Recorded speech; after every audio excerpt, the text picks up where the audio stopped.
ఎన్టీఆర్ రాజకీయాలు రాకముందు వచ్చిన తర్వాత ఆయన ప్రవేశపెట్టిన పథకాలు అమలు చేసిన పథకాలు ఇప్పుడు కూడా ప్రతి ఒక్కరు కూడా వాటిని పేర్లు మార్చుకుని వాటిని కొనసాగిస్తున్నారు తప్పితే వాటిని ఆపలేదు. ఆపితే ఊరుకుంటారా మీరు? చీల్చి చెండాడరు. మరి అంటే ఎన్టీఆర్ అంటే పేదవాడి ఆఖరి తెలిసిన అన్న ఆయనే. అలాగే జనం భవిష్యత్తు వేసిన అమ్మాయినే. అలాగే ఆయనకి అండగా నిలిచిన ఆడవాళ్లకు, మహిళలకి, ఆడపడుచులకు ఆర్థిక స్వాతంత్రం ఇచ్చిన అన్న కూడా ఆయన ఎన్టీఆర్. ఆ తర్వాత నందమూరి తారక రామారావు గారి యొక్క పుత్రికైన ఈ తెలుగుదేశాన్ని మన పూర్వ ముఖ్యమంత్రి నారా చంద్రబాబు నాయుడు గారు ఆయన భుజ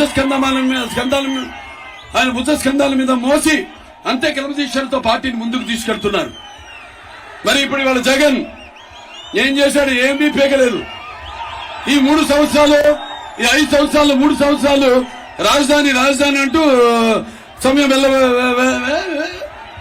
గడిపేశాడు. దాని తర్వాత నవరత్నాలంటూ ఈ యొక్క బయట అప్పులు చేసి ఈ నవరత్నాలను తీసుకొని మన భుజాల మీద పడేశాడు ఈయన. అంటే ఏమవుతుంది రేపు నవరత్నాలు? ఇవాళ 10 లక్షల కోట్ల రూపాయలు అప్పు అంటే ఎవడు తీరుస్తాడు? ఇవాళ ఆడవాళ్ళు నీ ఎంత మోసం చేస్తున్నాడు ఆయన. ఏదో బట్టలు వస్తే మీ ఖాతాలో డబ్బు పడుతుంది అన్నాడు. ముందేమో ప్రతి పిల్లలు ఎంతమంది ఉంటే ప్రతి పిల్లడి పేరు మీద, ప్రతి ఆడపిల్ల పేరు మీద కూడా 15,000 రూపాయలు అన్నాడు. చివరికి ఒక బిడ్డకి ఇస్తున్నాడు. మరి అది ఎంత? 2,50,00,000 కోట్ల రూపాయలు. మరి మిగతా 10 లక్షల కోట్ల రూపాయలు ఏమైందంటో మీరందరూ అడగాలి ఏమైందని. మాట తప్పనంటూ మంట పెట్టేశాడు రాష్ట్రానికి. అంటే మడమ తిప్పనంటూ మెడలు విరిచేస్తున్నాడు. అలాగే ఈ యొక్క మద్యపాన నిషేధం అంటూ పేదవాళ్ల అల్లపానీయాలు మొత్తం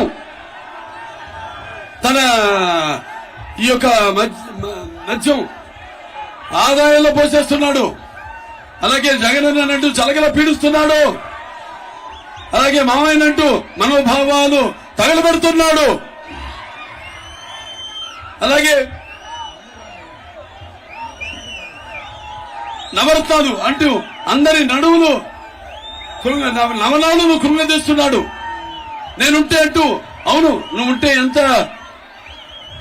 కుర్రత్వం, ఎంత దగా మోసం ఉంటుందో నిరూపించావు. అలాగే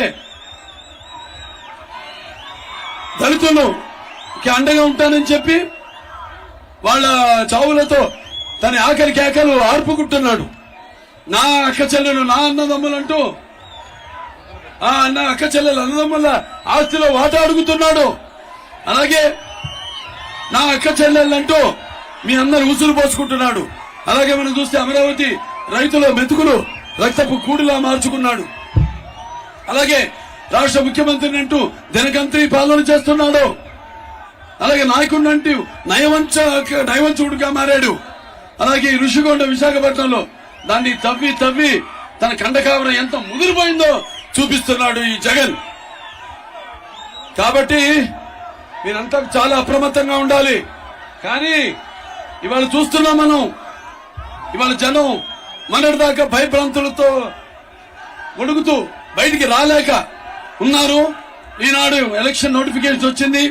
అందరూ ఒక్కొక్కళ్ళు బయటకు వస్తున్నారు. అందరూ కూడా ధైర్యంగా ఇవాళ రేపు జరగనున్న ఎన్నికల్లో వైకాపాని మట్టి గర్పించడానికి, వాడిని తుదిమిట్టించడానికి, వాళ్ళని కలిగి కొట్టడానికి మీరంతా కూడా సంసిద్ధులై సుశిక్షితులైన సైనికుల్లా ఉన్నారు. మీకు జగన్, నీ సమయం దగ్గరికి వచ్చింది. నీ పొగరు నడుము విరిచే రోజు దగ్గరలో ఉంది. నీ అహంకార నరాలు తెగిపడే సమయం వచ్చింది. అలాగే నీ అణువణువులో నిండిన ఈ అరాచకం అంతమైపోయే ఈ ఎన్నికల యుద్ధం మొదలైంది. అలాగే నేను నేను అంటూ విర్రవీగే నీ ఈ అధికార మదమే నీ నడు విరిచి నీ అహంకారపు కొమ్ములు వంచి నీ బతుకు ఏపాడుతో చెప్పే ఎన్నికల సునామీ రాబోతుంది జగన్.